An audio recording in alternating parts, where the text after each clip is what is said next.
initiating that fight. It is about demonstrating how targeting Samuel Tuer and keeping his name in the public, even when he has done nothing wrong, appears to be the goal of some individuals in our politics and in our media. One of these individuals is Mr. Senator Witherspoon. Mr. Witherspoon has used a Spoon network to malign my person and spew out misinformation concerning me for more than 4 years while I was Minister of Finance. Even out of power, he continues to pursue me. Although Mr. Witherspoon faces several lawsuits for libel, he does not seem deterred in maligning innocent people, aiming to destroy their reputation. In the last 6 years, I have treated these machinations as coming with the political territory, offering public clarifications or denunciations. I have always believed a public official should be willing to withstand public scrutiny, but malicious attempts to demean and damage the reputation of an individual is a far cry from public scrutiny. Clearly, these lawsuits have evidently not deterred Mr. Witherspoon and those of his ilk. Today, I'm exposing the conspiracy by Mr. Witherspoon and others to get Samuel Tuer involved in some fake, false 30 million COVID-19 scandal, for which Mr. Witherspoon said on his network on last Thursday, June 26, 2029, that, quote, I will be arrested. Samuel Tuer will be arrested by government. I have here the video footage of Mr. Witherspoon's comments and will play it before taking questions. More than 100,000 Liberians must have heard this malicious garbage. Several persons have since called me to ascertain the veracity of his injurious rant against my person. And since people are actually having conversations about, quote unquote, my pending arrest, with some urging me to change my sleeping location. All of this for something, not only that I really don't know, but no wrong I have committed. Let it be clear that if the government is investigating the COVID-19 World Food Program food distribution, it is the World Food Program that will be under investigation and not former Minister Samuel D. Tuer Jr. I believe publicly demonstrating the abject falsity and bogosity of these Witherspoon-inspired rumors concerning a supposedly 30 million COVID scandal, the public will appreciate the extent and scope of the conspiracy against me and may begin to ask why am I the target of so many in our politics. I will present here publicly available reports on the 30 million, say which institution was giving this money, where the money came from, how much of this was spent, and how much was left over. I will also show that the current UP administration has authorized the use of the balance of this money, for which, according to Mr. Stanton. Okay, so we don't want to play the entire tape, but we listened earlier, and let me welcome Moses Sandy before I can ask about our own take regarding what Samuel Tuer said today. Moses, welcome to the program. Thank you, guys. Mr. Kennedy, how are you today? I'm fine, sir. I hope you are okay too. Yeah, today is a great day for us in the United States. Another celebration of independence. But our celebration is a little bit different from the way we do it back home. July 4th is considered like any other day. As I speak to you right now, I'm working. People are working, going about a normal thing. We don't shut the whole economy down. You guys go back home, the pumping, pageantry, no, nobody calling me here for July 4th. So it is not a national holiday. You mean it is not a national holiday? It is a national holiday for federal employees. Okay. Yeah. Some companies, it's not a national holiday for them. They don't shut the economy. No. Okay. Yeah. Mm-hmm. Yeah. Okay. So it's good to be here with you guys. Mm-hmm. Okay, Moses, welcome to the program. I really appreciate. Please send the link. I really appreciate Moses, your being here tonight, and also my good friend George Kennedy. But Kennedy, let me hear from you. I'm sure you listened to the entire press conference held by Samuel Tuer. What did you gather from there? Yes, I think this is a preemptive strike. I think is I consider this somehow fear mongering. I think the former minister is somehow afraid, trying to pull up some kind of resistance, some kind of resistant posture. Okay. Because actually, I don't know if the state has any such charges pending for him for that $30 million. I don't know. He said he heard it from Spoon FM. Spoon, at the last time I checked, was not ERBC that propagates government's policies. But what he did today, in my view, if I were him, no need. No need. No need. Probably he's hearing something. He decided to come out. The more you come in the media to reveal such information, you will be exposing your defense.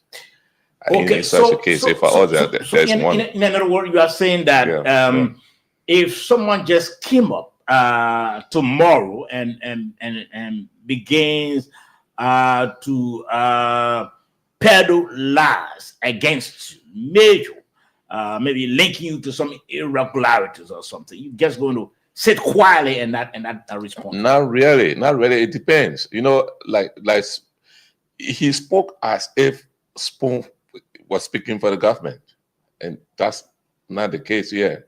If he wanted to address the issue, but availing evidence, what he called evidence and stuff, he should have just addressed the press conference, and moreover, the setting of his press conference at the political party headquarters. Okay. I thought, he politicized the entire thing.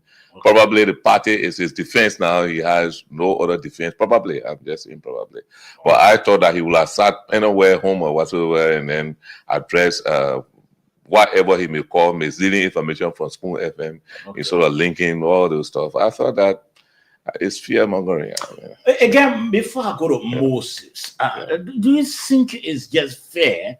Let me reshape the question. That one claiming to be journalist using the airwaves, in fact, that's supposed to be supervised, in another word, managed or controlled by the state. The person comes up and just spew lies or spew something that is far from the truth. You think it's a way of, it's a good journalism, and that anyone can just sit quietly and just don't respond to? No, yesterday we had one of them call himself political commentator. I think that's the same thing. That's the same way Mr. Waterspoon may like to term himself. The last time I checked, I don't know him to be a journalist, frankly.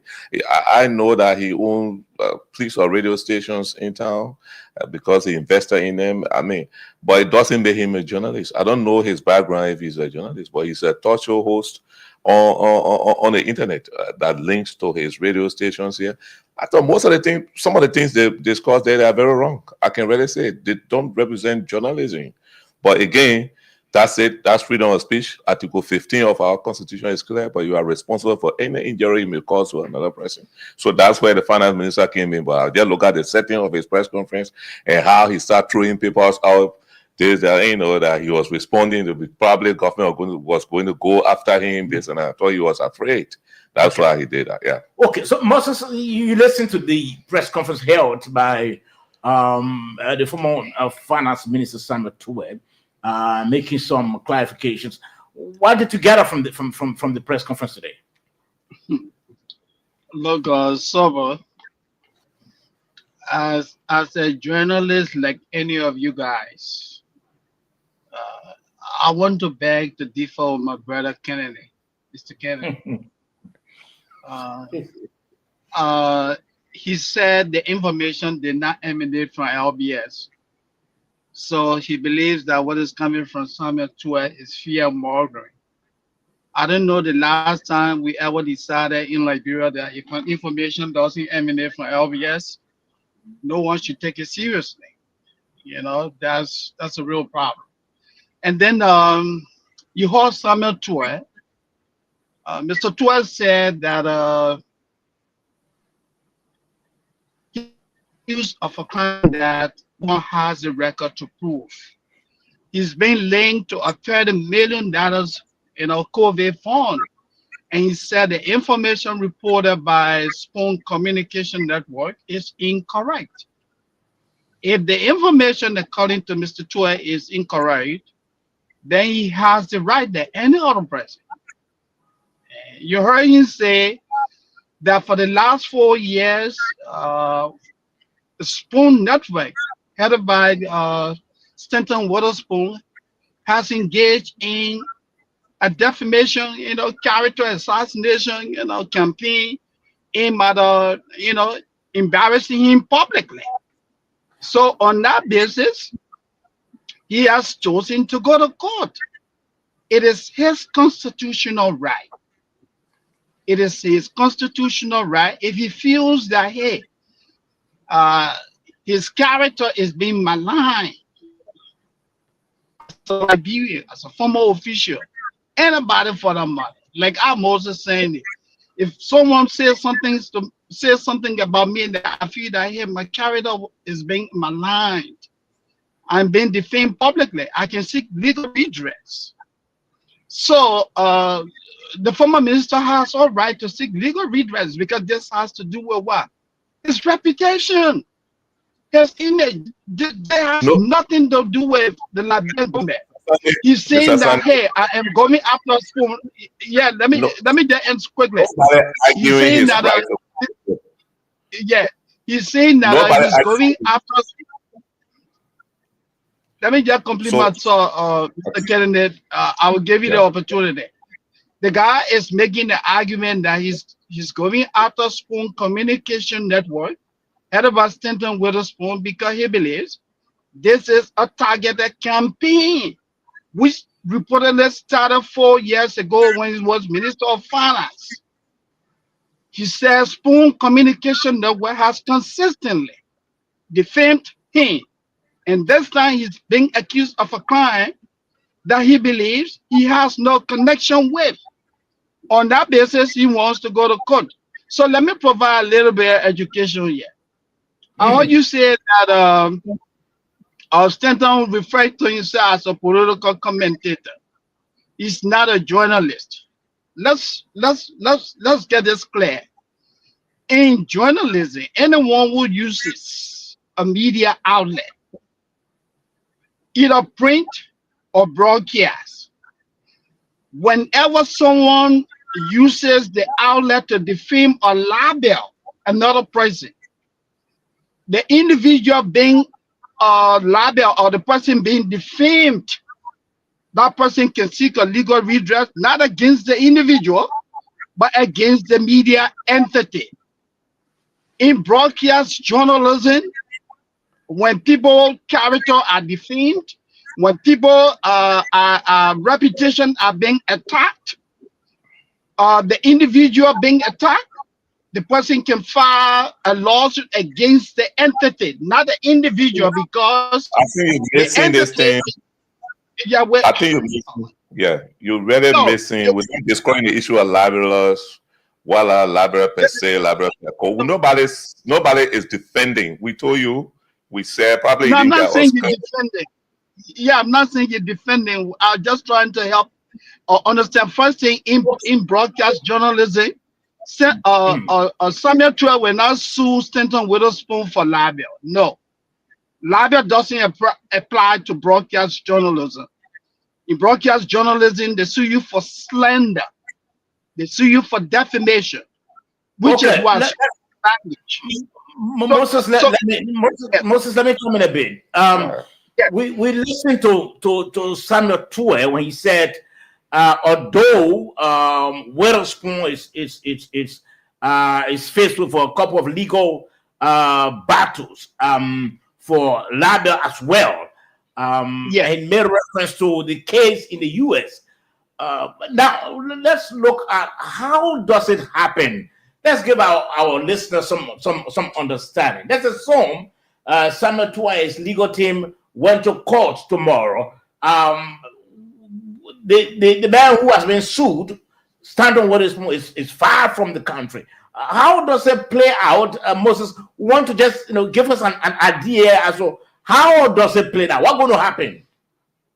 So this is what's going to happen, and I'll be providing a free media consultancy to Samuel Tuah and his people. Samuel Tuah and his legal team going to go to court they're not going to sue Stanton Witherspoon. The lawsuit will be targeted at our Spoon Communication Network. Yeah. The network is the outlet. He used the platform. He used the several radio stations in Liberia to reportedly defame Minister Tuer. So when the legal thing go to court, they're going to sue Stanton. They're going to sue Spoon Communication Network, and Spoon Communication Network will have to come to clarify, to provide the necessary evidence to say, hey, everything that we reported is true or it is not true. That burden of proof is going to be on Spoon Communication Network, not Samuel Tuer not Stanton Witherspoon as an individual. Even though he's the one who made the slanders, he's the one who put the information out there, but the lawsuit is going to be targeted at the outlet, Spoon Communication Network. That's how it works in this business. Okay, so let's assume they want to court, they went through the proceedings. The man is way in the US. Maybe he's found guilty. What's going to happen? So a couple of things can happen, guys. The lawyers for Minister Tuer, if they choose to go after him, if they say, hey, whether you reserve, if you are a U.S. citizen, if you are accused of a crime abroad, or you did something, the foreign country can prosecute you. In this case, this is a civil matter. So a Spoon Communication Network, Stanton Witherspoon will be a party to the lawsuit. If Minister Tuer wins the case, that is what's going to happen. And the courts in Liberia will award Minister Tuer what they call a compensatory damage, meaning that Tuer will come to say, hey, because of the assassination, the character assassination, the defamation, this thing here has cost me $2.5 million, hypothetically, or $10 million. And the court is going to go through the matter, and if it is established that, hey, this guy say, hey, I was attacked on the basis of malice, and his lawyers can demonstrate that, hey, this was based on malice, and his lawyers can also establish that what it was that was being reported by Spoon Communication is absolutely falsehood. The court can award him, millions of dollars, depending on, depending on how the matter will be, reviewed by the judge and other individuals that will be involved in the trial process. So Minister Tuer will have to demonstrate, or former Minister Tuer will have to demonstrate that, hey, this causing psychological problem, it causing hatred. He has a family, his family name has been drawn into public ridicule. So these are all things that he has to demonstrate. He has to demonstrate that, hey, this was predicated on what? Malice, malice, malice. And sometimes rather difficult to prove malice, in a lawsuit such as this. If Stanton Witherspoon is found guilty, the Spoon Communication run the rigs. They could close down the network because the guy can ask for compensatory damage. The Spoon Communication cannot make the money available as a media entity. Then the court of Liberia can close the entity down. Yes. Now, Moses, the reason why I continue to ask Kami, Kennedy, I want you to bring us up to speed. You've been in the U.S. and following the activities of Stanton and other journalists as well, or would-be journalists. I saw a podcast that you did some months back, if I'm not mistaken. Just bring us up to speed. When Stanton requested extension, when he received, in fact, another 90-day extension, I think he's been in some court proceedings in the U.S., and you did a podcast. There are others who may not have listened to you. Can you bring us up to speed as to what the whole podcast was all about? Look, let me quickly say this. Look, the fight against dishonesty in Liberia the fight against corruption. Stanton Witherspoon is just the opposite of that. He cannot be the face of the fight against dishonesty in government or in the public sector. Stanton Witherspoon is an international criminal. He's a convicted felon. And as a Liberian, I feel embarrassed. I sympathize with the many African immigrants. Stanton Witherspoon and his gang of criminals. Stanton Witherspoon, 2022, he and 19 other individuals, they were convicted for defrauding 7,600, immigrants in this country. Stanton Witherspoon, he operated a fake nursing school in the state of Delaware where I live. He also had another fake nursing school in Florida. They sold fake nursing diplomas. So individuals licensed as practical nurses and individuals licensed as nurse practitioners. Nursing in the United States has a high demand, for workers. So a lot of immigrants, when they come to this country here, they go into that profession. They are highly paid. People make as high as $50 an hour. So you know what it means, right? So Stanton Witherspoon and his gang of criminals, they were selling fake nursing degrees for $15,000, $15,000. Stanton Witherspoon and his gang of criminals made over $140 million from fraud. And that is how the Federal Bureau of Investigation was able to track Stanton Witherspoon and his gang of criminals. You see, look, the legal system here is very detailed. They gave you time, they track you, they follow you. What did the guys do? They deploy FBI. FBI personnel went to Stanton Witherspoon, registered as students. Stanton Witherspoon took $15,000 for each of them. He did not know that he was being investigated. He woke up one morning in 2022, his home was invaded. Stanton is a criminal. Now, when he pleaded guilty in 2023, he was fined $3.5 million. Stanton Witherspoon lives 1 hour away from me. He forfeited 4 of his properties. Stanton Witherspoon cannot leave New Jersey. He's being monitored. Stanton Witherspoon is now awaiting what? Sentencing. In fact, I shouldn't say sentencing. He has been sentenced. All he has done consistently, the legal system in the United States is flexible. Take, for example, if someone is sentenced to prison and the person say, hey, you know what? I cannot start my prison time now because I have some medical condition, or this is going to cause some psychological problem. Once his legal defense team go to court and make that case, that person can get an extension. So since 2023, Stanton Witherspoon and his legal team have gone to court on a consistent basis. Every 3 months, Stanton Witherspoon gets an extension.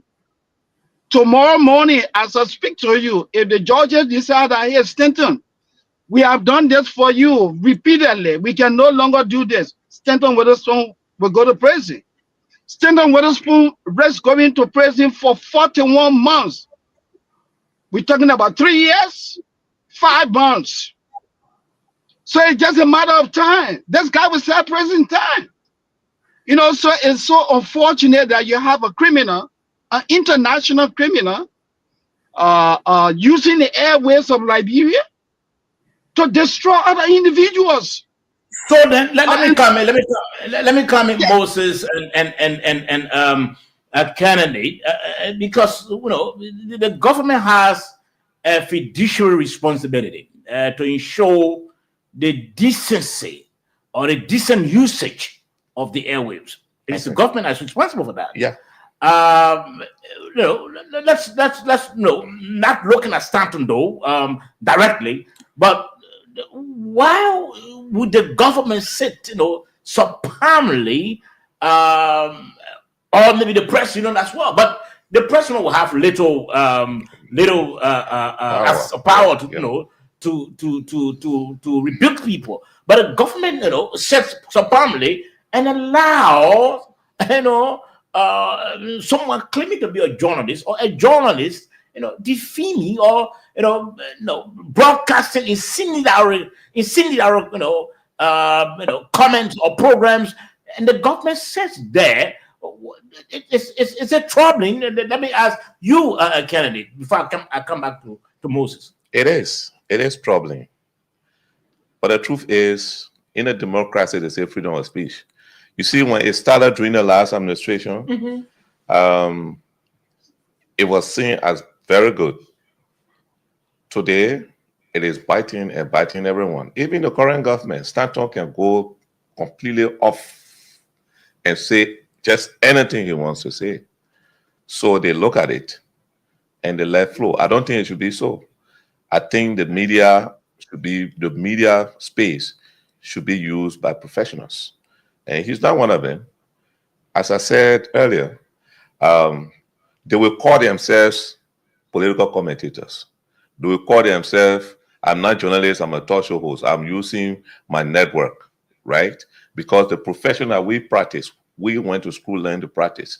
Some of them didn't. They're only using the space that they have to market themselves, which is wrong. Why should the government give a space? Let me come back to you, Moses.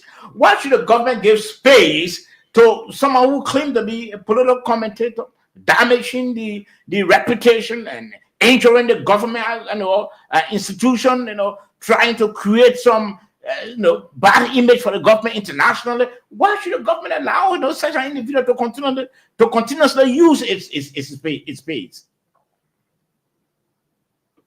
So about Kennedy, I agree with you 100% that people need to be held accountable.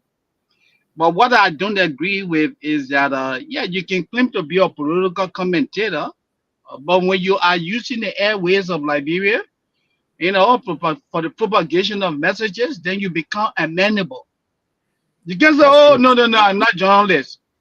Yeah. No. The law, the regulation. You see, look, the Minister of Information is my personal friend. We talk, and I'm talking. People listening to me. I once spoke to Mr. Pierre. I said, "Look, Mr. Minister, I think Spoon Communication Network is driving a wedge between the government and its people. And when you listen to Spoon, every information from Spoon is about corruption, is about accusation. Don't get me wrong. Investigative journalism is good.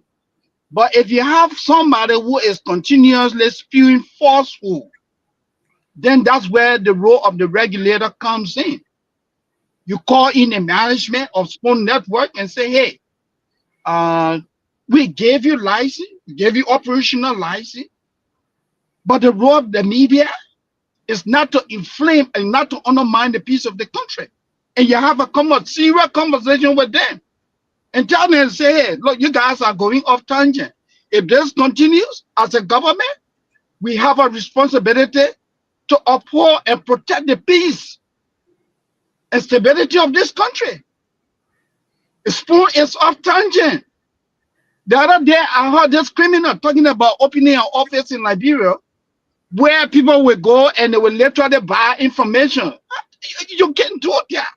That's not journalism. So I think government has to go back to the drawing table, invite the leadership of Spoon Communication Network. That, hey, you off tangent, not because of Samuel Tuah lawsuit. Let's forget about Samuel Tuah lawsuit. You can't have a criminal sitting in America referring to our public officials as criminal in the absence of facts, and people say nothing about that free speech. No, free speech comes with what? Social responsibility. So you will not come here and just be insulting people, making allegations in the absence of evidence. You say, "Oh, that free speech." No, it comes with social responsibility. I'm sure, Mr. Kennedy, you agree with me on that, guys. Article 15 of our Constitution, Article 15, that's it.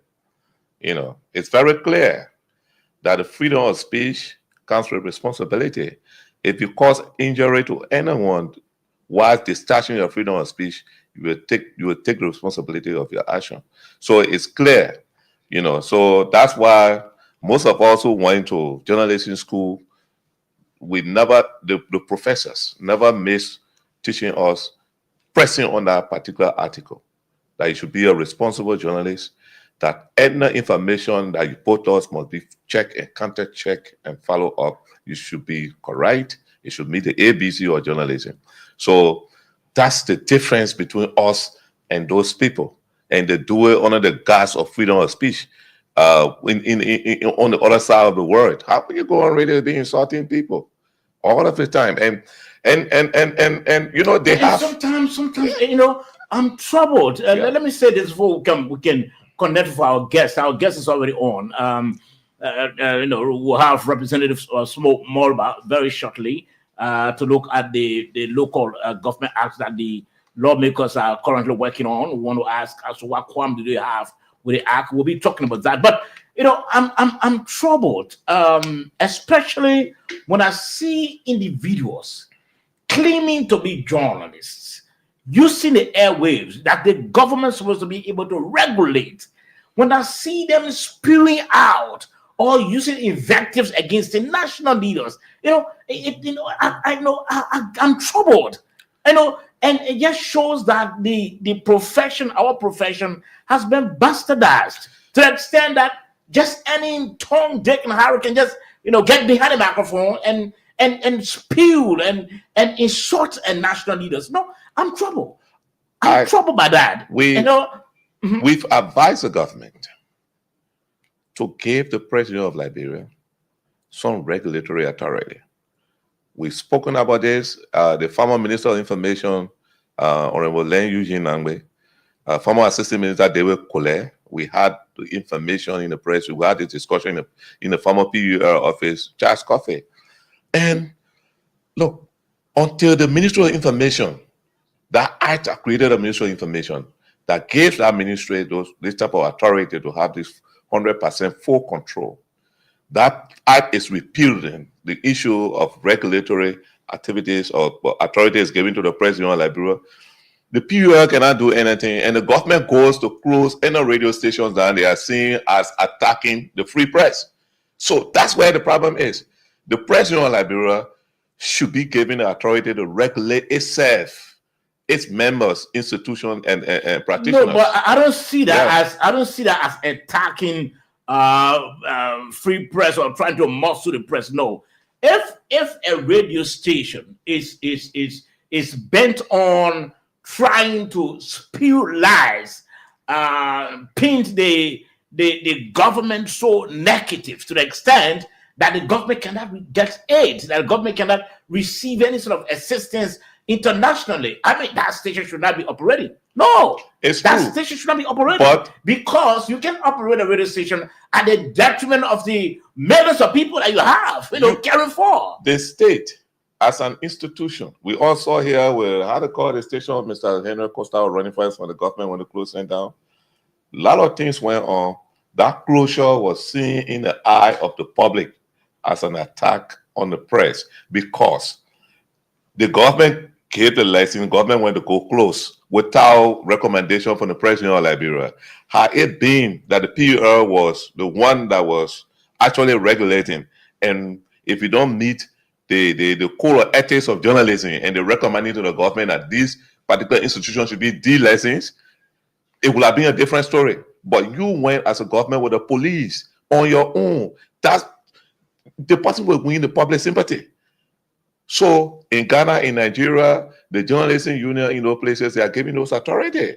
And they recommend to the government which institution should be closed based on by door or behind the scenes. Why? I mean, Moses, let me come to you quickly. Yeah. Why are things just upside down in our own country? Because you go to other countries like Ghana, Guinea, Sierra Leone. I mean, things are properly done there. Why things are upside down? Yes, seriously, because if take the government and Mr. Representative Small will try to bring you in on this when we put you on. Why would it take the government to to give that right to the Press Union of Liberia to say, look, PL, we entrust you with this rights. Make sure people who use the airwaves should be, well trained and professional individuals. Yes. You can just have somebody coming from somewhere and say, I'm a talk show host. Or somebody coming from the medical background, he said, well, I have money to open a radio station. And at the end of the day, the man begins to spew lies that affects the millions of people that the government has to cater for. So, what are things that are upside down, Moses? Well, look, we all will agree that we have good laws on the book in Liberia. But our problem is our inability to enforce the laws of the country. You have LTA, one of the regulators, the issuance of licenses, the Ministry of Information. I'm sure before a license is renewed, that ministry, my assumption will be, the LTA, my assumption will be, the guys come out, you sit with them, you say, look, we've been tracking you. We've been following your work, and your work seems to be contrary to what you said you were going to do. You are dividing our people on this basis, on this legal basis. Unfortunately, we cannot renew your license. You're not being a draconian society. You're just holding people accountable. You cannot have a Stanton Witherspoon that is literally putting the people at local here, trying to put the ordinary people against the government. Don't get me wrong. There are a lot of terrible things happening in the government. But if Stanton Witherspoon is going to accuse people, that should be based on evidence. Stanton Witherspoon should not muster the courage to sit in America and say you will open an office where you will be buying public information just to disgrace people in the government. You can't do that. That's not journalism.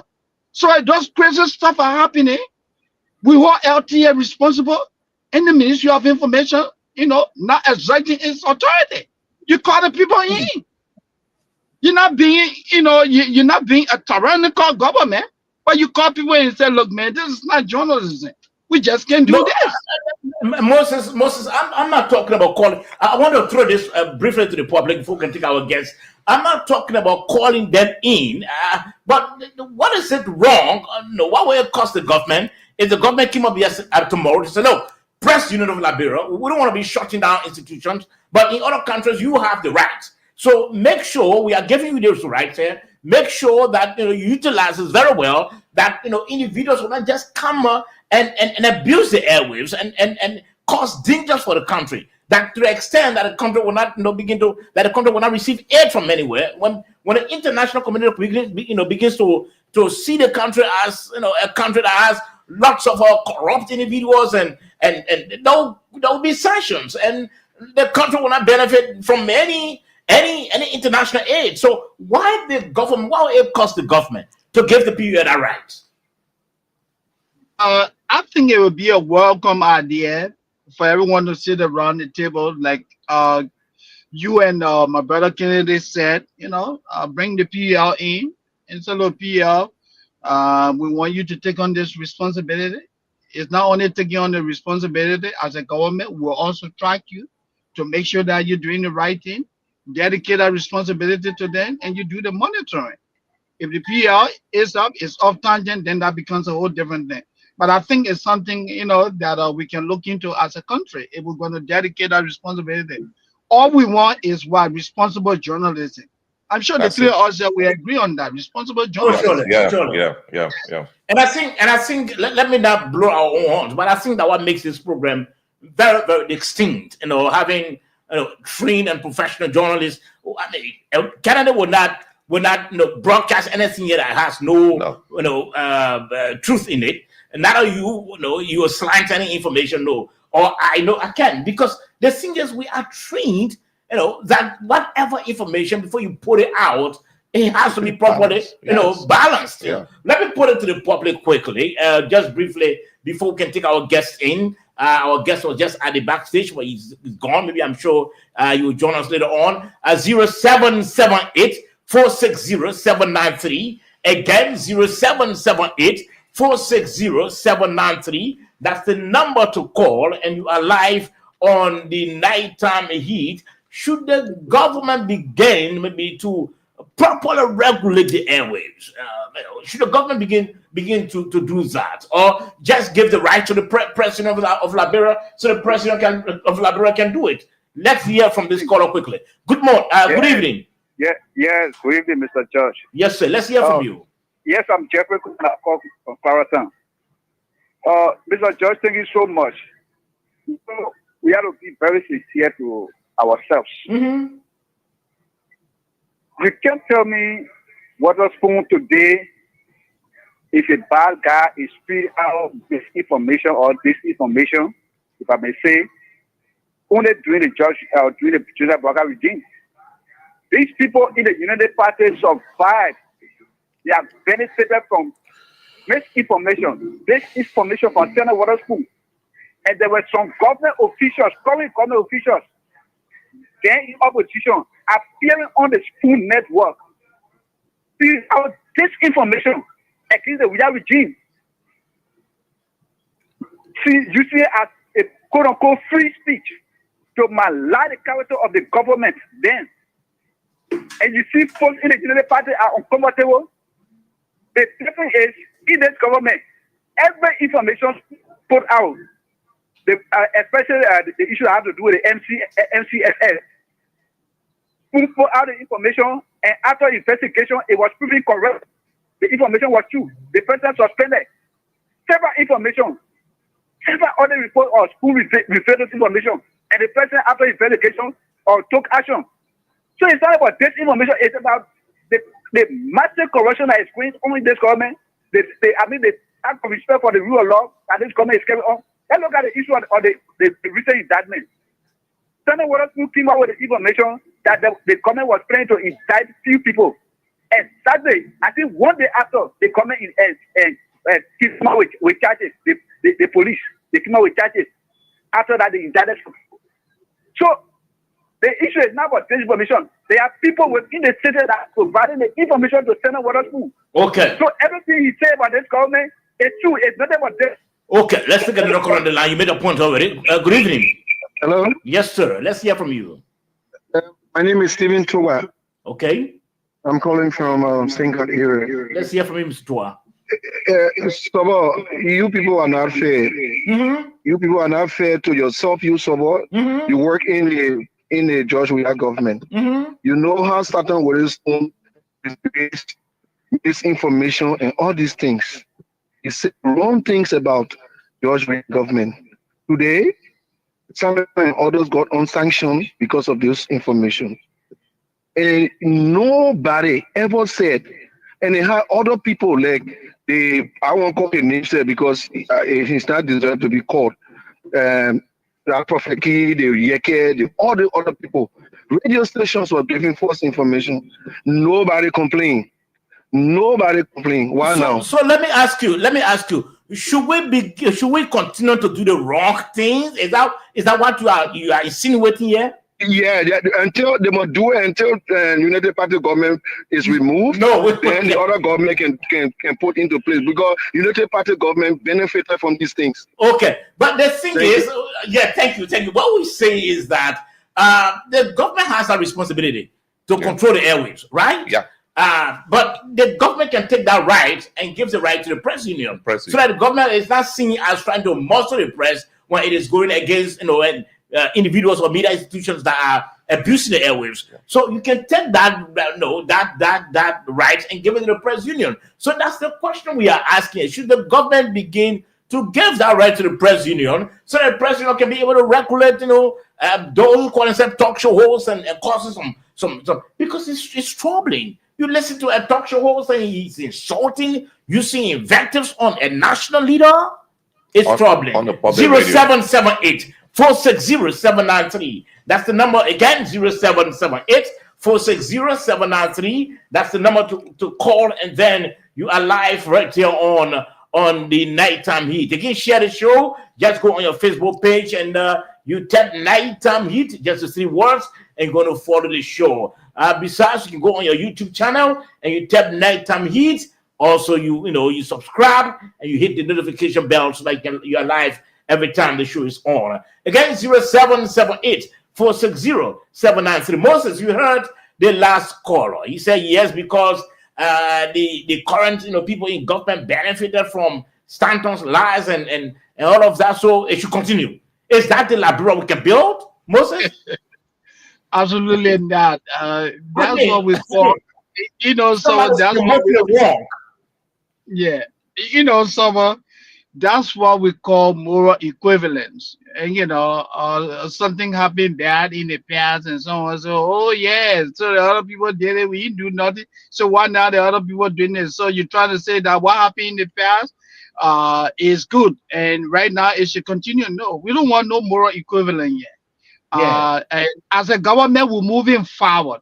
If Mr. Weah and his people fail to act, it doesn't mean that President Joseph Ujuma Bwaka and people will sit down and allow this man to take the country to the ground. You can come and put in corrective measures. The role of the media is to what? Foster peace and unity.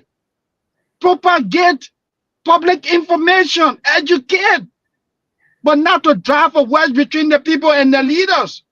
So if a media entity is going off tangent, as a responsible government, you need to put in place the strategies to contain this problem. Nobody should let into, oh yeah, it happened to George Weah, so what? We can fix it? We just sit by and watch it? That doesn't make it right at all. We need to correct it. I don't know what you say, Mr. Kennedy. What's your thought? I do agree with you 100%. And just that, what I was trying to say about former Minister Tuer was that, I mean, you responding to Stanton, you went to the party headquarters, CDC headquarters, you displaying documents there, you call fights. You understand? For me, it gave him more relevance. I mean, the information did not come from the government. It did not come from ELBC. It didn't come from Ministry of Information. But this Stanton station, you went to respond to him, specifically what he said, and you displaying what you call evidence that could be adduced in court. I feel that wasn't good for him. He shouldn't be adducing evidence to Stanton. Stanton is not a court. You understand? He should have just spoken to AI, leave it. Let Stanton go to court. Let if all he showed what he did is correct and he got the evidence. I mean, for me, Moses, Moses, I'm not looking at it from the perspective of Samuel Tuer and others. I'm looking at it from the holistic point.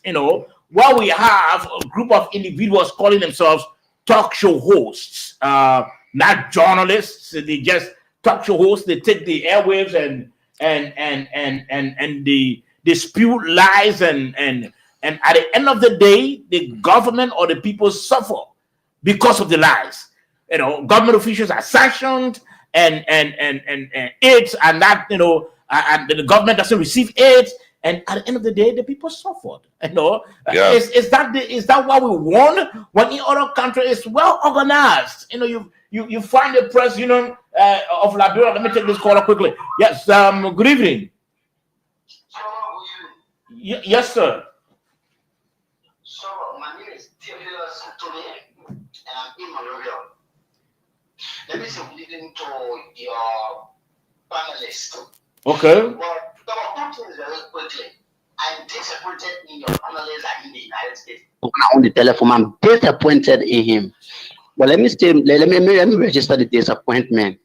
Look, your panelist is telling me, Sobo, if I appears on Prime FM today, and then I label allegations against officials of government, when that official wants to sue for character assassination, that official will not sue me, but he will sue the station. Is that what your panelist is saying?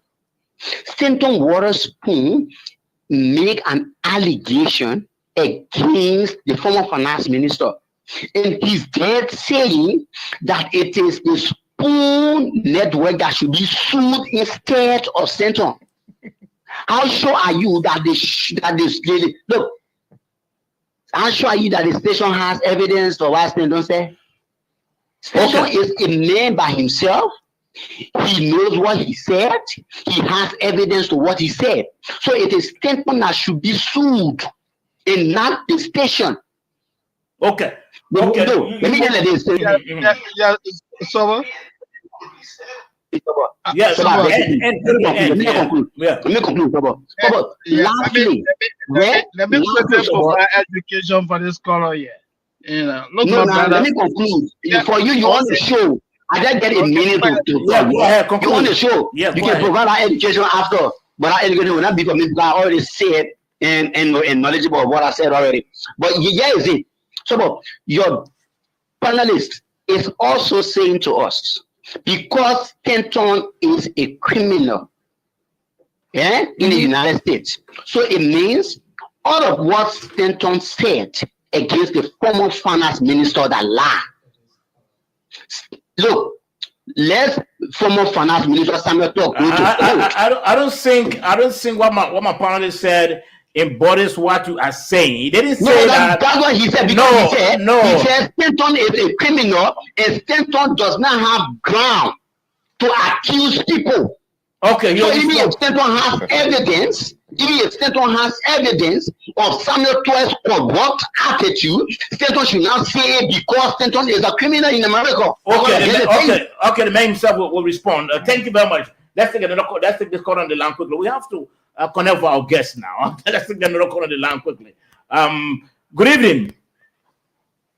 Hello. Hello, my name is GT. Okay. And I'm calling from Canada. Okay, GT, let's hear from you. Mr. Sport George. Yes, thank you for having me on the show. And hello to Mose and Mr. George. Thank you. How are you? Actually, I just wanted to share my one or two on this issue here. Mm-hmm. So I understand the issue about us, about the journalists. And there's a brilliant idea you actually came away. I don't know how come you did not put this thing in the president's ears to write on this thing when you were there. But anyway, since the idea already up and things happening right now. Who was there? Who was there? Someone join access to the president. No. I know. No. Let me clarify this. I absolutely never had any access to former president. I come in now, and you said something. Let me clarify it. I never had access to former President Weah. In fact, my being in former President Weah's government for 2 years was recommended by former Information Minister Ledger Horini. So it's not that I knew President Weah, I sat down with President Weah, I used to talk. No, not at all. Serving that position was serving in a professional capacity. So let me say that clearly. Okay, that's good. Thank you. That's good. That's good that you actually made that clear and things so that we can all understand to see what's going on. So we understand the position now. But there's actually beautiful idea and thing like you put up and thing. But right now I feel that a lot of responsibility on the journalist as a whole. Mm-hmm. And right now the era we're in terms of technology and the people, procedure and technology that we're dealing with right now, there are a lot of things. I can go on Facebook right now. Once I have CNN hot news in Labrador and thing that can cover anything, I can probably shoot that video and thing and make a lot of money from out of it, depending on the way I market that video and thing. Everybody know that and thing. But and a lot of responsibility. But one thing I want to talk about, like the issue you spoke about, the Spoon FM and Mr. Witherspoon. To be frank, like when Mr. Witherspoon started, a lot of people didn't know much about him and things, so you're supposed to be on the radio. But as for now, since he that man, a whole lot of thing and thing, I don't really think you should be on radio, like trying to really castigate people or talk about what is going on in politics and thing. But Liberian people, they just want to say, oh, because the man did it yesterday, the man will do it today, and thing. And we just wanted to correct the right. We just wanted to correct the right thing. Like a lot of people can take over that program thing, but if he coming up personally, they may cannot even tell about Operation Natigate, the own case that he got indicted about. He can use a radio station to explain it to the Liberian people, to tell how he going to the thing, where he started, how the operation and thing, where everything led to. He can't say it, but you want to go on radio to talk about other people's cases and go deep into other people and say a whole lot of things.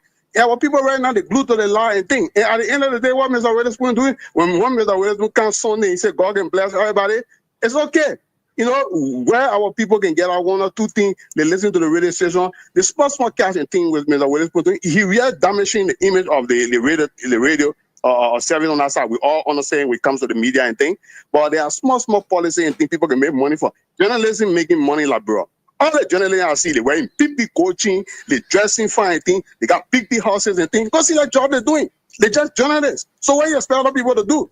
So is that what people see in the thing? So that whole institutional thing, we need to get professional people going there, running that thing, and come and bring up with different policy and thing, procedure and thing for people to work on and thing. We see how the thing works and thing. If an institution want to be like Fox, SNBC, CNN thing, they can choose that ground. Then we'll find a ground where they can work in.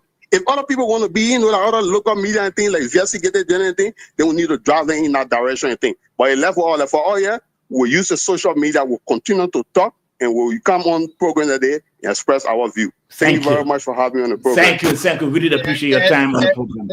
So yes, Moses. Let me take a few seconds to provide a little bit of education for the caller that called in earlier. You know. Yeah, Moses, quickly. Our guest is already on. Yeah, our guest is already. Quickly. My brother, let me tell you this. I studied journalism.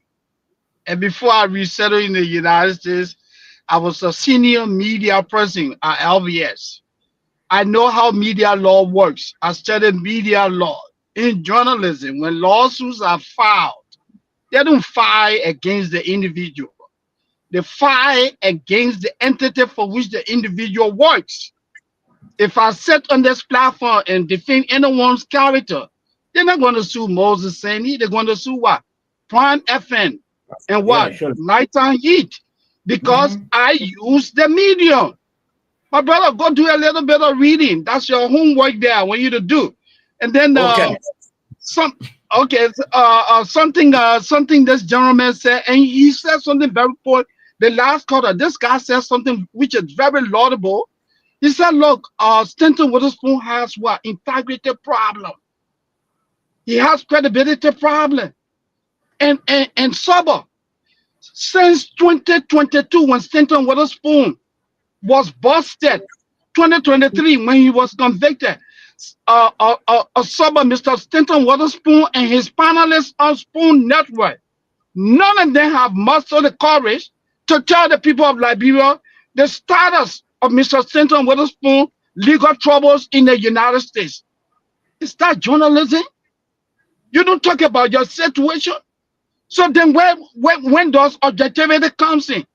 You say, oh, Moses, my brother George, Kennedy is a bad person. But you are a bad person, but you don't talk about yours. You're only talking about George.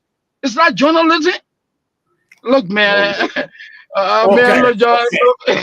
Thank you, guys. Okay, let's try to transition quickly. Our guest should have come on by 8:30, but we had to drag this thing quickly because it's quite important. It just came up. That's the essence of the show, to talk about current events and national issues. So let's try to welcome our guest, Montserrat County Representative Smo Molba. I'm sure you're quite aware that the House of Representatives, the lawmakers in that body, are currently working on the Local Government Act. According to them, there's a problem with it. They got some qualms, and so they're trying to look at the documents. But there are some civil society actors.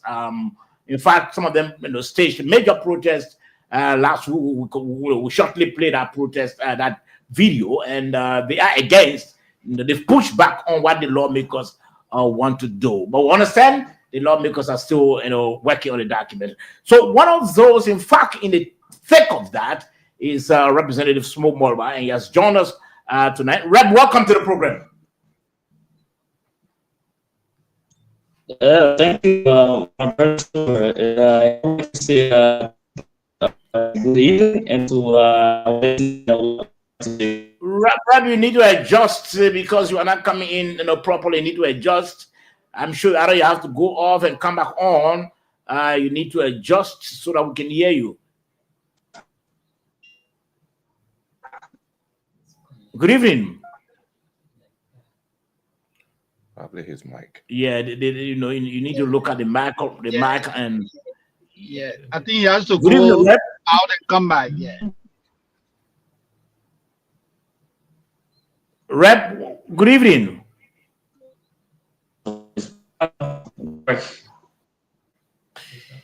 It's still terrible. It's still terrible. We can have you on the line like that. Producer are saying to reach him quickly. It's terrible. We can have you on the line. You have to adjust, make some adjustment, and you go out and come back. So, gentlemen, that's the country Liberia we have. And for me, my thing is that I don't want the government to continue to have that right, to regulate the airwave. The government has that fiduciary responsibility to ensure the decency of the airwave. We can have people who come and call themselves talk show hosts and causing problem for us. And like somebody said, yeah, it's true that part of the propaganda, the lies that resulted into many of our people getting on sanctions today. Yeah. And we can continue like that. And because some of the people got on sanctions, the country suffered it. Aids that were to come could not come. And we can't continue. If it happened in the past, it does not mean that it should happen in present. So, we want to appeal to the broadcast administration, through the Ministry of Information, take that right and entrust it to the Ministry to the Press Union of Liberia, so that if the press union closes down an institution, the union will be right. It's not the government not going to take the blame. They're not going to be seen that the government is muscling the press, because it is their own umbrella organization has taken the action against whatever the media institution. Maybe let's try to again welcome our guests. I'm sure you might have done some adjustment now. Welcome, Rep. Yeah. Oh, yeah. Thank you, Sabo. And I would like to say good evening to your partner. I would also like to say good evening to our listening audience. Okay. Okay. Let me have my two panelists again greeting you as well. Moses, you can begin. Okay, Rep. On behalf of my colleagues, I want to say welcome to the Nighttime Heat. It's a pleasure to have you, and it is good that you have joined us tonight to discuss the controversial act, how you call it, the 2018 act we have to talk, which focuses on decentralization. So it's a pleasure to have you to come and educate us. Thank you, sir. Thank you. Honorable, you are welcome. Once again, I'm George Kennedy, and we are here. We'll be listening to you. This act is one of the pieces of legislation that a lot of people respect, because it actually decentralizes government's operation in the various counties and districts. So wherever the challenges are, the differences are that you want to change, you want to amend, whatever you want to infuse, we'll be listening to you to be very clear, to explain to us what is wrong with the current provisions that you want to change, and what the new ideas, the changes that you are bringing on board. So we'll be listening to that. Thank you. Welcome. Thank you. Yeah. Okay, so Rep, again, welcome. First, I want to give us some historical backing of the act, historical background of the act. We understand, I think, since 2018 it came into existence. We stand to be corrected, but just give a history about the act and then tell us about the qualms that you all have with this document. All right, I think I all started with the tenure of the past president, Madam Salif, under her regime. She brought about legislative engagement. And under the legislative engagement, we remember that there was an allotment portion for a lawmaker to do project. But then I remember then I was not part of the legislature. But then we heard that most often, especially my lawmaker from my district, used to use the form for his own objective or intent. But then later on, when we got close to the George Weah government, to that of the Borkai, they brought about, under George Weah government, they brought about the 2018 Local Government Act, where now it would not be the lawmaker who will go about the implementation of project. So we have fundings. We have the county development fund, that which is portioned directly by the government for community-based project. Then we also have the social development fund from concession. It depends on the locality of the concession. If like for instance, we have China.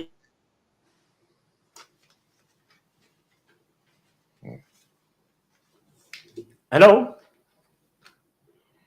Rep. The quote unquote fundings, but then the act was created so that the people should decide on project.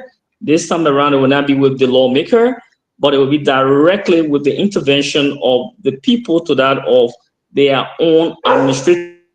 So they did the Act 2018, and in the Act, there were provision for the county official or the county council.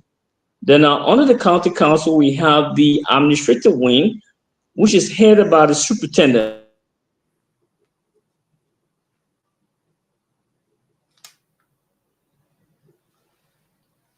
Hello. Again, you are listening to the Nighttime Heat right here on Prime FM 105.5. We want you to share the show. Just go on your phone, your Facebook page, and you tap Nighttime Heat. Just the 3 words. After you've done that, you can share the show so that your friends, your relatives, your loved ones can also follow. Your partners can also follow what's happening tonight. You can also go on your YouTube channel. As soon as you do that, you tap the Nighttime Heat. It's 3 words, and you go on your YouTube channel. You're going to share the show, and you're going to follow the show, and you hit the notification bell. So that the reason is so that when the show is on, anytime the show comes on, you can receive that notification. I'm sure the Rep is back. Rep, welcome back. Yeah, I'm so sorry. The network is so bad here. My distance. So Okay. as it relates to the eye, I think the intent of the eye is good, right? To make sure that the people decide on their project. Then in alignment with the county council to that of the superintendent, their job is to execute those projects that the people will identify through the local government.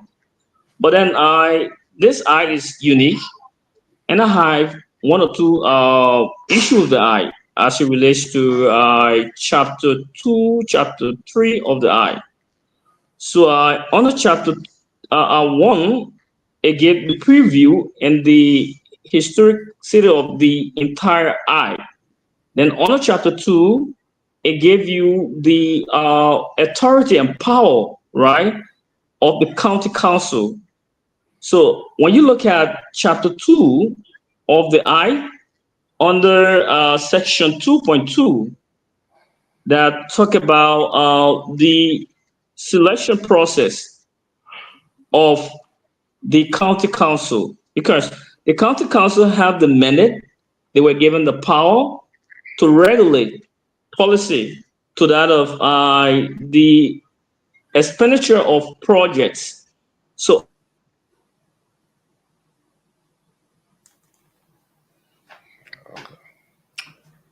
again, you're listening to the Nighttime Heat.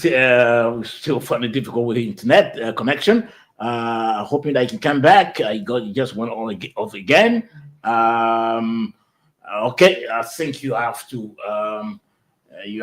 have an inform, or maybe this can go direct. Let me just go direct. You're listening to the Nighttime Heat right here on Prime FM 105.5. Again, the program is also being relayed by Radio Gema, that is in Nimba County, Radio Quad Ticket in Bonk, and of course Radio Wurugisi in Louf County. Witness FM in Monrovia is also relaying this program. You want to share the show so that your friends, your relatives, your loved ones, your partners can also follow the show.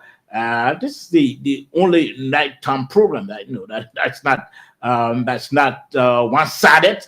We'll have all sides, opposition, non-position, imposition, everybody, the marketers, the Yana boys, anytime those in the institutions, the educational institutions. You have your YouTube, you got a Quam.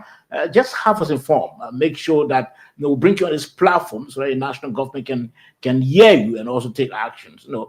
This is the program, in fact, that does not condemn unnecessarily. If the government did something good, in fact, you can remember when that was on Wednesday when the invitation came for our president to attend. In fact, we did a whole show regarding that.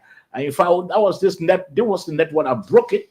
That the president has been invited, and we did a show. Is it so, George? Yes. A show almost for 40 minutes, and people were calling in. And so, if there's anything positive about our country, we're going to espouse it, we're going to promote it, we're going to champion it. But if there's something negative as well, we're going to talk about it. We don't have any issues with anybody. We don't have qualms with anybody. We are here professional journalists, well trained. Moses Sandy has been in the media. George Kennedy been in. We know there's not a show where you have people who don't know anything about media. They just on the show. That's the reason why they run out of the time. They get information. They don't even go through it. They allow people to just teleguide them, influence them with little or nothing, and then they pull out the information. No, we are not here for that. We are professional people. If you want us to put something out, make sure you give it to us. We're going to do our own due diligence. We research it well before we can put it up. Moses, is it not what we do here? Of course, that's what we do. That will make us different from other media entity. Oh, sure. We'll make sure that we treat all stories with fairness. We'll make sure that we're not attributing stories to people, just to hurt their reputation. We'll make sure that whatever that we say is credible, fact check, balanced. That's what good journalism is all about. And that we're not trying to inflame the peace of the country. No, we don't. Yeah. And Moses, I'm going to initiate this campaign, and I want you and Kennedy to join me. In this administration, let the government give that right to the press union to begin regulating, the airwaves. Give it to the PUL. You don't have to do it. It's happening in other countries, in other African countries. It's not a government that muscles the press. It's the press, itself, because the press, has, it's has that power from the government. So we're hoping that this government this year can do that. Let's hear from our guest from another angle. Representative Moriba, welcome again to the program.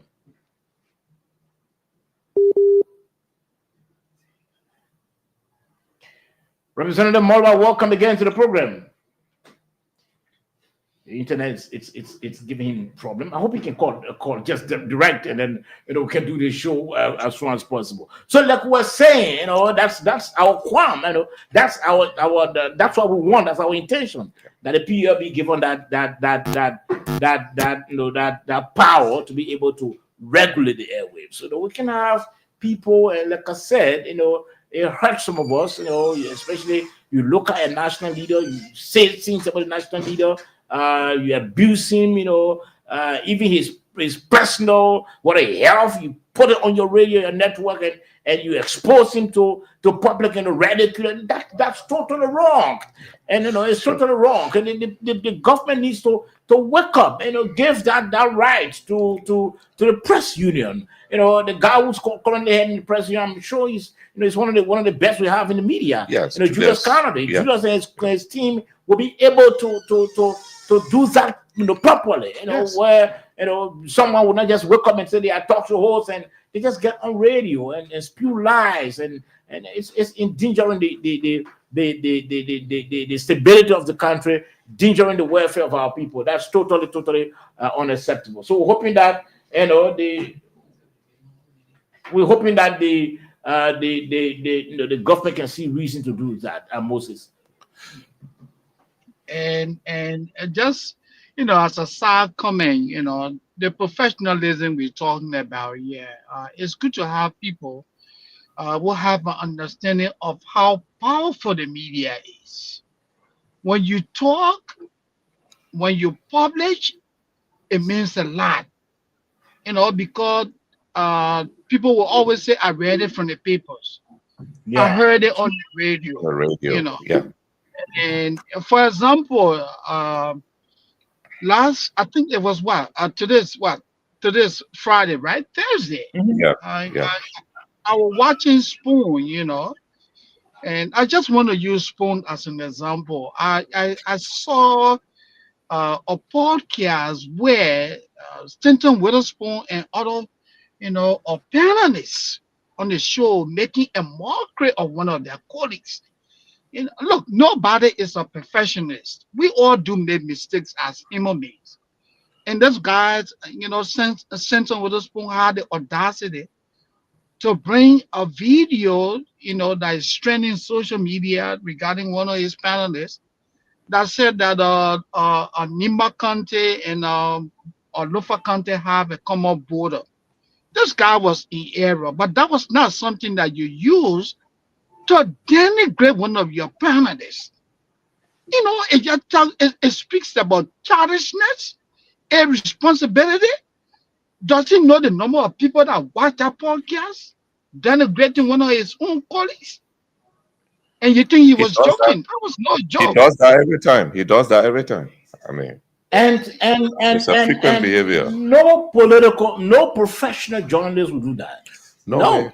There's a song maybe on the program and Moses or you said something. Yeah. I can have the recording and play the recording, continuously. No. The fact to the disbelief of some of the other panelists who said, no, this is wrong. Let's not do this. Let's not expose our colleague to public ridicule. Yeah.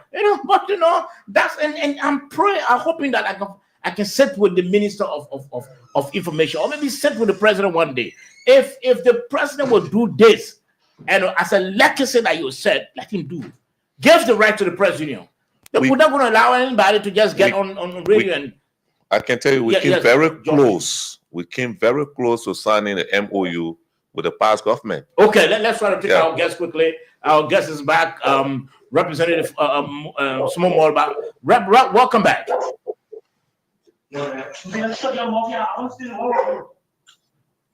Hello. Hello. Yes. Are you back? Are you back now? Yeah, I'm here. Yeah. Okay, fine. I'm sure you're clear. Let's hear from you quickly. You were giving us some historical background of the act, and then later on, you tell us about the qualms that people have.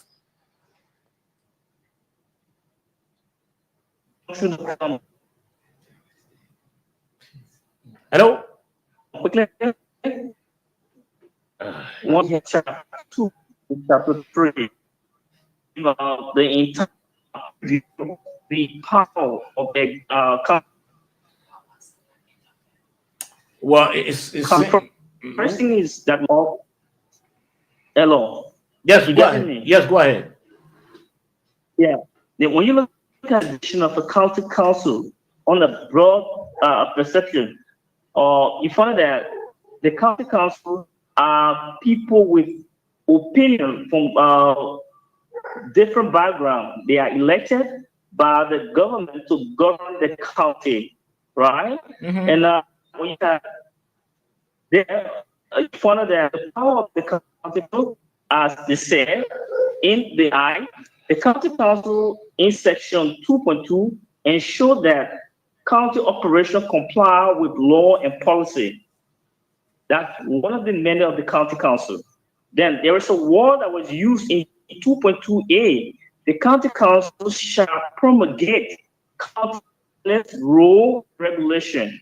So promulgate, when you look at it, it means to into an so that's an outside question.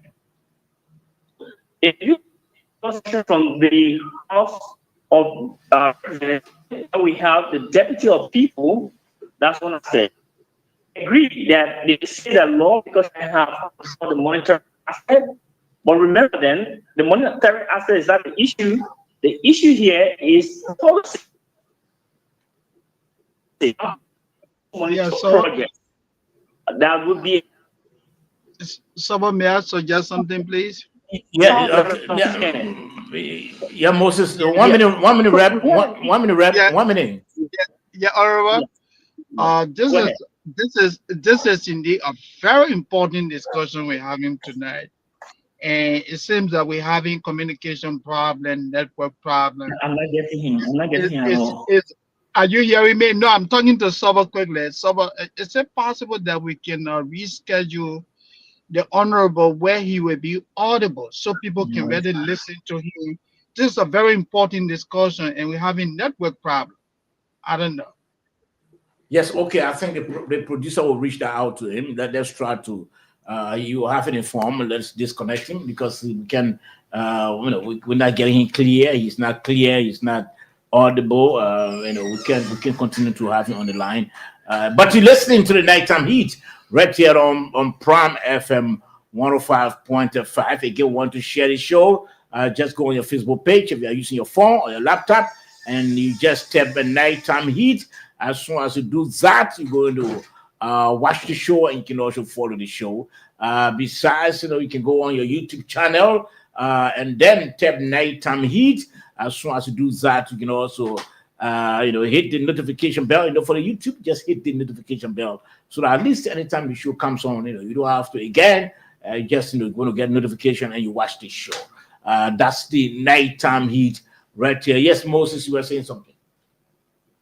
No, I was just suggesting to you if we could reschedule, which of course you have already spoken to the team to do with the honorable, the discussion on the Decentralization Act, the Local Government Act. I think it's very important for people to really listen to him, let him share his perspective and why the amendment is necessary. That's what I was saying. Yes, I agree with you, Moses, and we just had in the form. Again, share the show. Wanted to share the show quickly, so that your friends, your relatives, your partners, and everybody can also follow the show as soon as possible. Please share the show. So, gentlemen, I'm sure our guests can come today. On Monday, we're hoping to have two females, one former assistant minister. It's not common to have females. We'll have one former assistant minister and a current assistant minister from the Ministry of Information. They'll be on this program that is at 8:30 on Monday to talk about some governance issues. Let me make reference to Mama Sikaba from the formerly of the gender under the WIAS administration, and then Joy Malibai. I don't know. Okay, so she will also be on this program as well. So that we can talk about governance issues. That will be quite important. Please take the call. That will be quite important when we have them again. So, gentlemen, let's talk about. Yes, Moses? Yeah. Let me ask. Are you saying we have two assistant ministers coming? One current and a previous and one former. Yeah, sure. Yeah, they come to talk about governance. Are they coming to make a comparative analysis? Sure. Yeah, sure.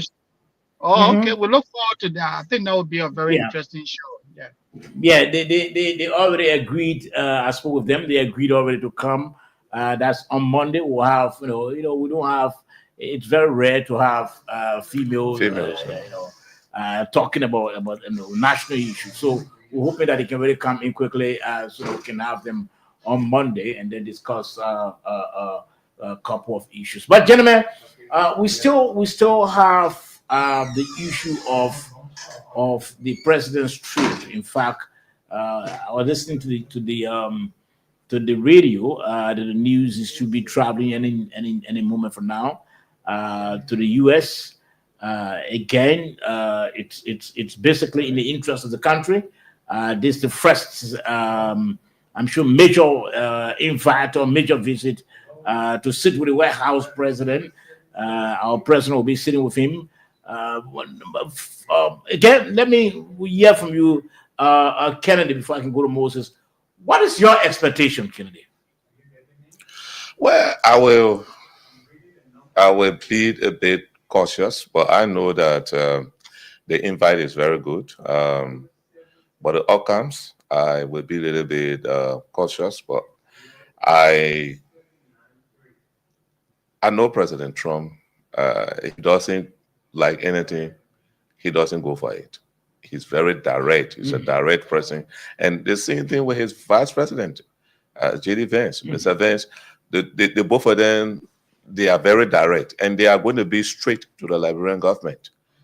they're going to be frank with our lapses. They're going to tell us our strength. They're going to tell us where they want us to make changes if necessary. They're not going to hide anything, so we've got to be prepared. You think the meeting is just about correcting our leaders? Is that what the meeting? It's going to be part of it. It's not just going to put silver spoons in our mouth to enjoy ourselves. They're going to tell us, just how the ambassador have been very clear to tell us here, that when people leave from here, they travel, they don't return. It's not good. Even though it's difficult for the government doesn't control, with the public when you go to America. But they're saying that some of the problems that we have, that is the reason for which most Liberians are being denied. Okay? So they're going to tell us, they're going to be frank to tell us our mistakes. They're going to be frank to tell us the reforms that we need to do in order to be on the right path with them. Now, Moses, there are some individuals who are peddling this whole perception that holding this whole perception rather that nothing concrete would come from out of that meeting. Judging from the past and also looking at other meetings that Trump had held with other presidents, like in the case of Zelensky, when that meeting degenerated into serious shouting match, between the two of them. So there are some. But do you think we should be thinking in the negative, or we should be thinking in the positive?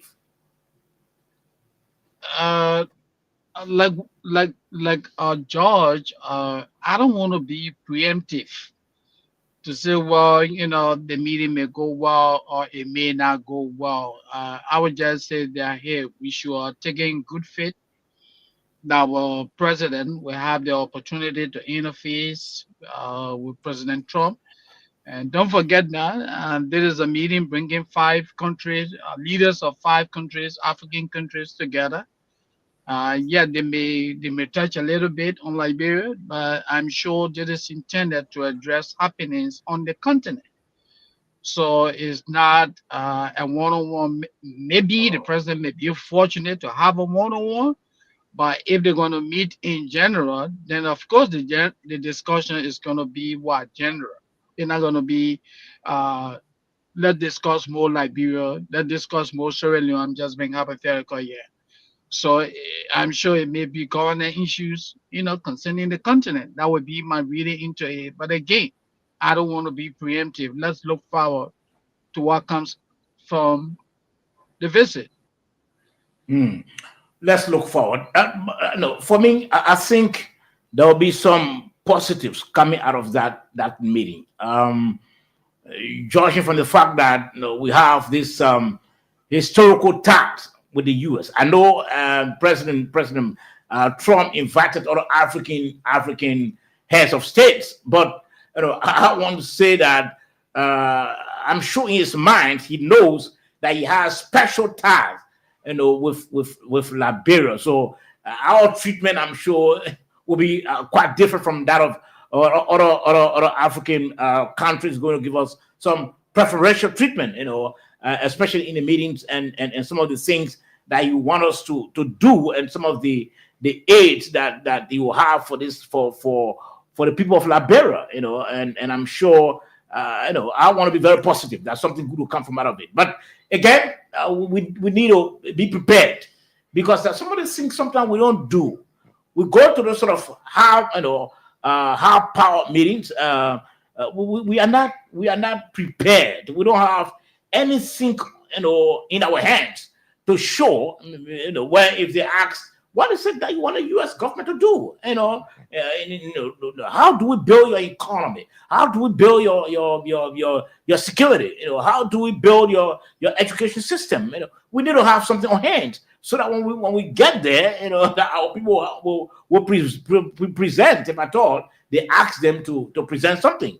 So we need to go with that preparation, and not just thinking that the U.S. government or President Trump will say, okay, this is what we'll do for you. I'm sure they want to hear from us as well. I'm sure that's the reason a reason for such a meeting. It's not basically about correcting you to say, no, you have to put you have to respect the rule of law. You have to do this. You have to do that. I think it's about helping, calling those African countries to ask as to how the U.S. government can forge, that sort of stronger partnership and give aid to the country. That's my expectation, gentlemen. Yes, Sabah, frankly, the United States, we think that they don't know what's happening in these countries or even on the continent. Mm-hmm. They may even know more than you and I. Mm-hmm. Yeah. Some of those measures that they feel that are not going well in this country, they're going to all land into that delegation. I know they're going to do it. In that particular meeting, while I'm one-on-one, I believe I'll be one-on-one because the delegation is not much, 5 people. Mm-hmm. I believe they will share time with each head of state, and they will make sure they tell you. But Trump is a business-minded person. He got his economic interests probably in those countries, in Liberia. So why he'll be pressing on rule of law? He'll be pressing on a lot of things that he see that he wants Liberia to improve, because American funding has conditions. Yeah, has conditions. And those conditions have to be met. Mind you, we have the $500 million sitting at the Millennium Challenge account, which we qualify for. They suspended it, suspended the USAID programs in Liberia. So in order for the programs to come back, they know the reason why they suspended it. Now some of the red flags that may have seen are going to show it to you. Can you improve here before we come in with this? Can you meet these requirements in order for you to finally get the $500 million, if possible, from the Millennium Challenge account?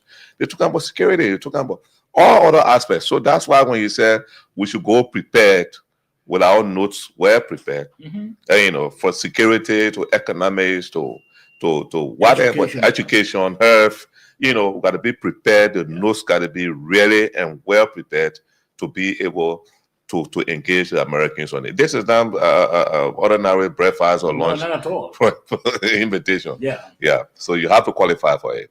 Yeah, Moses. Yeah, definitely. This is going to be a very high-profile discussion, and I agree with the both of you that the president and his team have to come to this meeting well, organized, prepared. This is a discussion that will have to be data-driven. Take, for example, President Trump say, "Hey, man, tell me a bit about what is happening in Liberia with reference to your at-risk youth." The president should, at the tip of his finger, tell President Trump that, hey, we have hypothetically 500,000 at-risk youth in the country. This is one of the challenges that we inherited, and this is what we have done as a government, and this is why we think the U.S. can really help us in minimizing this problem. Another example could be rule of law. Mr. Look, tell me about rule of law in Liberia. Why are these challenges? Why is the security sector? You say, oh, yeah, we have a functioning police, but logistically, our police is equipped. Significantly challenged. How can we help you? You can't be scratching your head. You should tell the man, hey, we have 5 police stations that are functioning well. The entire country, we have only 5 police stations. We need vehicles. We need to erect more. We need this amount of money. So this has to be data-driven. And I hope the president and his people are doing the background work. You can't come to such a high-profile meeting unprepared. I mean, honest. Yes. Yeah. So our people need to be prepared. Now, gentlemen, finally, before we can take some calls and then wrap up at 10 o'clock, I'm sure. Let me read this quickly. Let me upload and read this. Former House Speaker Fonati Kofa and others indicted in capital arson case. A grand jury for Montreal County has indicted former Speaker J. Fonati Kofa and 14 others in connection with the alleged arson attack on Capitol building. The indictment filed before Criminal Court A under George Roosevelt Zell Winnie marks a significant development in the investigation and paved the way for trial proceedings. Those named in the indictment are Kivi Ba alias Kaba, Jerry Pokpa alias Tariq. Okay, so we can, but the crimes include the criminal, the charges include criminal attempt to commit murder, criminal mischief, criminal conspiracy, criminal facilitation, criminal solicitation, release of destructive forces, reckless burning or exploding, recklessly endangering another person. So, gentlemen, that the charges that the grand jury had to use to indict Speaker Kofa and others. Let me begin with you. Again, Kennedy, you've been practicing in practicing the profession. What next now that the criminal court has taken over the matter? What next? Trial. Okay. Trial. The defendants have finally been charged their crimes. Now they will go to the court and plead. Their pleading will be either guilty or not guilty. All right. If they say they are not guilty, they go to trial, and that's where the jury, the lawyers, the judge, they take full control of the matter. So we've been hearing some of them trying to pull in for separate trials. Mm-hmm. I think with that, where I'm confused at is because I'm not a lawyer or a courtroom reporter, is that if the person is going for a separate trial, while they are charged will be separate, and then for them, or they will still face the same counts of charges. So because sometimes without the U.S. process, they will put several counts on you. Sometimes you find out like Sean Diddy Combs case, they put 5 charges on him, and he was free of 3, and you are found guilty of 2. So sometimes one of those things happen in a court.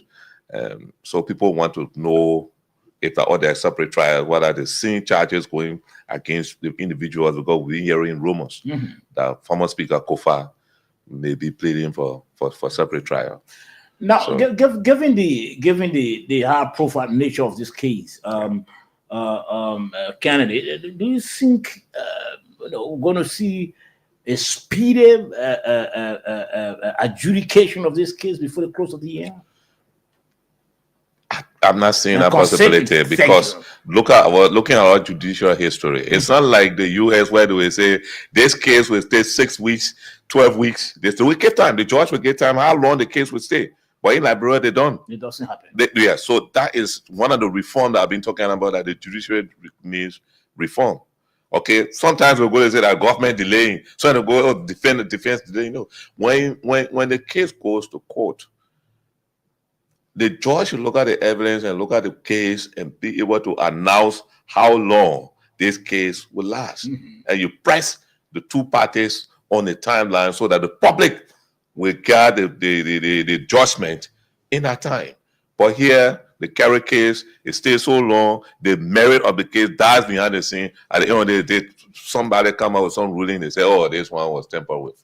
So sometimes we need to change that in our system. We need a reform. Yeah. Moses, what do you think now that former Speaker Kofa and others have been indicted? Well, look, I agree with George.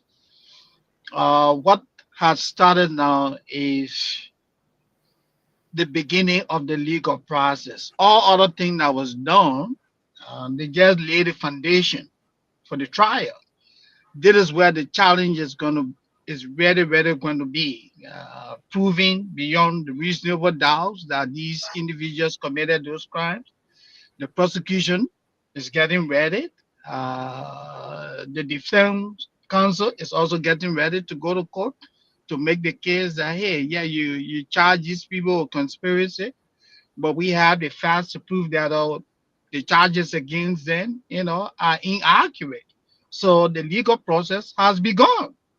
One thing that George said, I also agree with him on, is that And that is one of the reforms that we really need in our country. Cases in Liberia, we do not fast track cases. You go to court today, somebody tells you, oh, we have to reschedule this hearing because the lawyer man was sick and so he didn't come today. You go to court the next time, they say, oh, this other one. And continuously. Take, for example, the case with Samuel Twe. Minister Twe has gone to court several times and they just reschedule. That's one of the challenges we have in our country. We don't fast track cases. On a personal note, I have a legal matter in Liberia. Someone, invaded my property. I'm trying to get there. I'm getting so frustrated. And every time we go to court is one extension, they point another extension. I'm wondering, I said, but what is going on with this country? So that's one of the challenges we have in our legal system. Very corrupt. Very, very corrupt. The judges, the lawyers, very dishonest. I don't mean to be condescending, but that's the fact of the matter. It's the fact of the matter. The delay of shoes. Yes. I'm telling you, in my own situation, we go to court, just to serve a summon. How can I pay all the fees in the court and you're telling me to serve a summon, I have to transport somebody? It's just ridiculous, And that's the unfortunate thing with our country, my brother. Okay, you're listening to the Nighttime Heat. Let's try to take a few calls quickly. I know at 10 o'clock we'll be shutting down to go. 0778-460-793. Couple of things we've been talking about.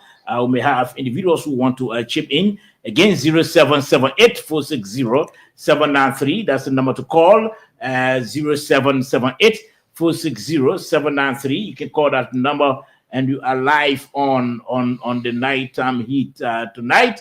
Our guest could not come on in totality because he had a connection problem, internet connection problem. I'm sure you'll be here anytime, maybe next week. Let's take few callers quickly. 0778-460-793. Good evening. Hello. Yes, sir. Let's hear from you. Yeah, hello. This is my name is Moses Rich Carter Jr. and I do join you from Second Street Singer. Okay, let's hear from you. Yeah, I sort of agree with the big brother. He's my senior brother, George Kennedy. Mm-hmm. Yeah, I just want to ask a question. So what do we do to put this issue into place, especially when it comes to the lawyers, the counselors? How do we work this out? Because sometimes you got issue and you keep spending money, they keep draining you. Even when you go to it starts even from the police. You got a serious issue where you understand within yourself that when you put this case and you know within yourself you are right, and they're making you to understand that if you do this, you pay this money. The first thing you got to pay transportation, do all of those stuff because the feel that within yourself that there is no vehicles around the country. You spend all of your money. They try dragging the case, doing all of the stuff, but you spend all of your money going through the trial and the trial, dodging. How do we post up to this? I actually want to know. Okay, I actually wants to know. 0778-460-793. I know that's the reason why we're talking about judicial reform. 0778-460-793. Again, 0778-460-793. Good evening. Hello. Good evening. Hello. It seems this caller is not ready. Good evening. Good evening.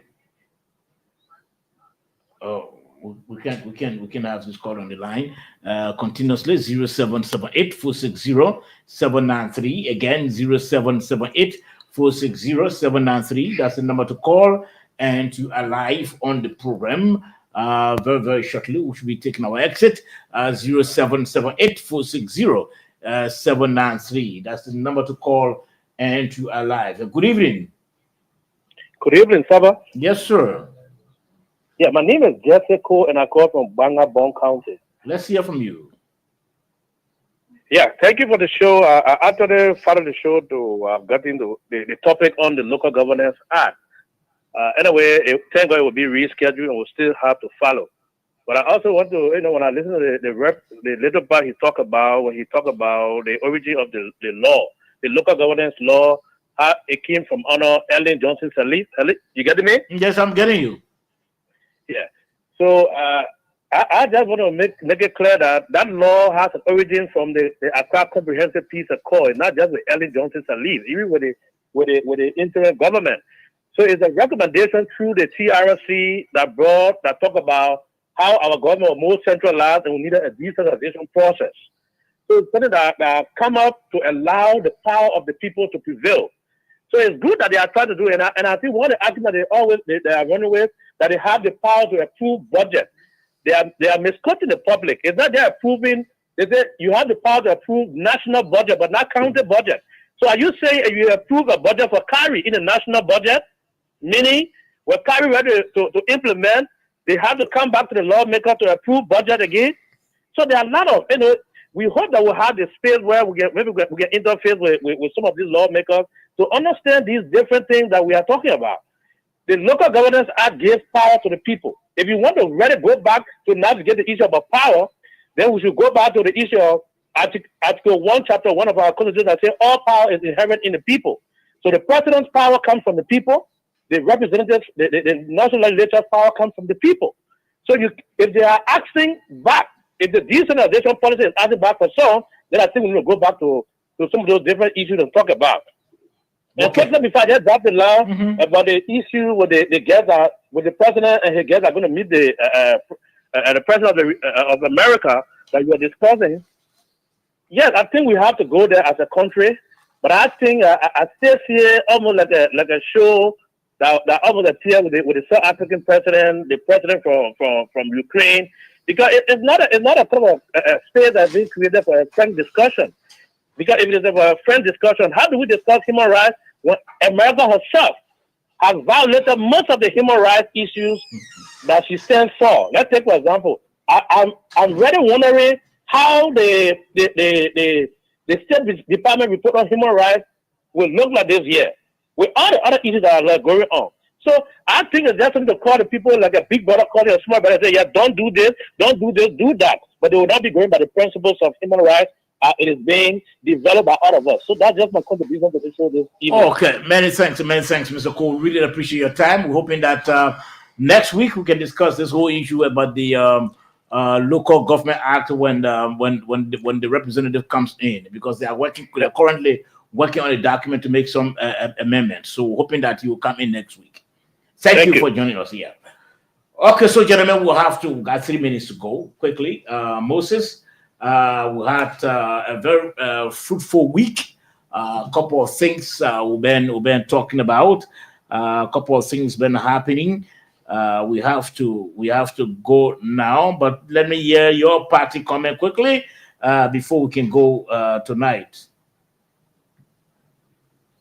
This is what I would like to say to the people of Liberia, and also say to Mr. Stanton Witherspoon, a convicted felon.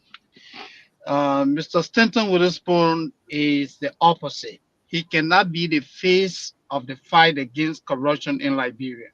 That double standard. He's a criminal internationally. He can be shaming people, at the same time refusing to talk about his criminal activity in the United States. That's double standard. That's hypocrisy. I think Stanton just need to back off from the media. Let him focus on his legal issue. And I'm sure Samuel Tuet, I want you to take this. When you go to court, do not sue Stanton Witherspoon. Sue Spoon Communication Network. That's how it's handled. That's how media law deals with those issues. You're suing the entity because they may use a platform that reportedly says something that defames your character locally and internationally. Sue the entity, but not Stanton Witherspoon as an individual. That's how it's done. So I want to say it was a great show. I wish our president well. I wish the people of Liberia well, and all of you listening to the podcast, I want to wish you well. It was indeed a pleasure. George and my brother Sober, I want to say it was a pleasure teaming up with you guys today. Thank you for the opportunity. Okay, Moses, thank you very much. Your parting comment, Mr. Kennedy. Thank you. And I want to tell the public thank you for listening to us. And I know that we were able to provide with distinction what we provided for them in the information space. And we can assure you that we won't discuss anything that we don't have idea of. Not at all. And we'll always get the facts and counter-check the facts and take our definite position when, if necessary, on matters. So, again, I say thank you to former Minister Tue. I said, if I were you, I wouldn't have gone to the party headquarters to displace all those people. I thought that you should not have done that, but it was your right to respond to him. I mean, it's right for you to respond to Spoon, to what Mr. Waterspoon did to you. You know, so it is also your right to go to court. Okay, and then I agree with my co-panelists. When you're suing, when you find any lawsuit should be against the institution. The individual will be listed there though, because the individual used that medium, that institution as a medium to spew what you call falsehood against you. So you sue the medium. Okay, so I want to say thank you. It is always good to go to court when you feel that your rights are being disenfranchised. So I don't get angry with anybody who wants to go to court once you feel offended. Thank you very much. Okay, thank you very much, Josh. Before we go, let me read this from our own Julius Jail page. He just posted. The government of Liberia has announced increments in gasoline and fuel oil prices by 14 cents USD and 15 cents USD respectively. This means the retail price for a gallon of gasoline is now 4.18, while for fuel is 4.46. It can be recalled that these prices were increased on June 7, 2025 by 5 cents, and almost a month later, an additional higher increase has been announced. We'll talk about this, I'm sure, next week. And let me recognize some of those who've been following the show. Ophelia S. Johnson, I've been following from home. Christopher C. Coleman, didn't see him. Muya Sharif from Sincourt District number 9. Rudolph Lehman from Nimba County. Mohammed J. Cannon from Caldwell Coffee Farm. Baba Rose Stanford from Brooklyn, New York City. Shadrach Guaming from Yekepa Nimba County. Adolfo Steve Brown, didn't see. Coach Jesse Cole from Bon County. Ernest Johnson from Ganta Nimba County. Amos Wall, didn't see from where. Pastor Samuel Sham from Chickens and Factory has been following. Alex Gore from Greenville, San County. Shamon Barry from Westport. Okay, so this is just how we go home on this presentation of the program, the Nighttime Heat. Join us next Monday.